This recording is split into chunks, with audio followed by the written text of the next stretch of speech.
BJP নেতার বাড়ির সামনে বোমাবাজি ঘটনা ঘটছে, কাউন্টিং এর ঠিক আগেই এই ঘটনা। কালকে রাত্রিবেলা মদ খেয়ে তৃণমূলে কিছু উপদ্রবীরা এইসব ঘটনা ঘটিয়েছে। সব জায়গায় ক্যামেরা আছে, পুলিশ দেখতে পাচ্ছে না। আমি আপনাদের মাধ্যমে পুলিশকে বলবো কে এইগুলো যদি বন্ধ না করাতে পারেন তো কালকে যখন এর রিয়াকশন হবে তার দায়ী কিন্তু পুলিশকে নিতে হবে। আর নাহলে ইমিডিয়েট ক্যামেরাটা দেখে কারা বোম মেরেছে তাকে অ্যারেস্ট করুন।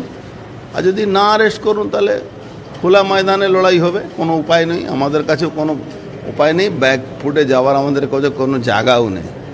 উমাশঙ্কর সিং আমাদের রাজ্য নেতা আছেন, তার বাড়ির সামনে বোম পড়েছে। তা এতে এরা ভাবছে কি এতে কোনো লোক ভয় পাবে। এখানে ভাটপাড়ার লোক ভয় পাওয়ার জন্য জন্মই নেই।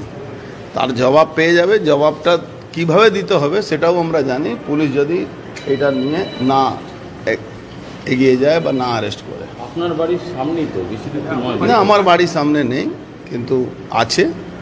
আর তৃণমূলের কাছে তো এর ছাড়া কোনো অস্ত্র নেই, কিন্তু এটাও আছে যারা করছে যদি না ধরে তাহলে আমরা আমাদের ব্যবস্থা নিয়ে নেব। অসুবিধা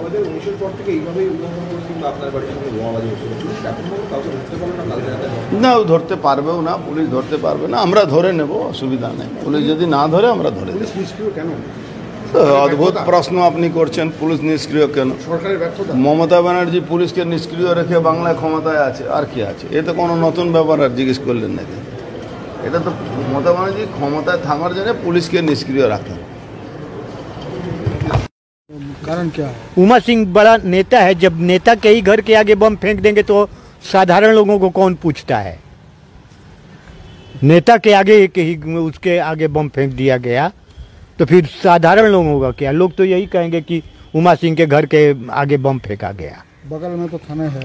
हाँ, बगल में है, थाना आया था। हाँ, थाना आया था। अब थाना अपना इंक्वायरी करके गया है। वो लोग सीसीटीवी कैमरा देखेगा, पता लगाएगा, कहाँ तक पता लगा पाता है। आपका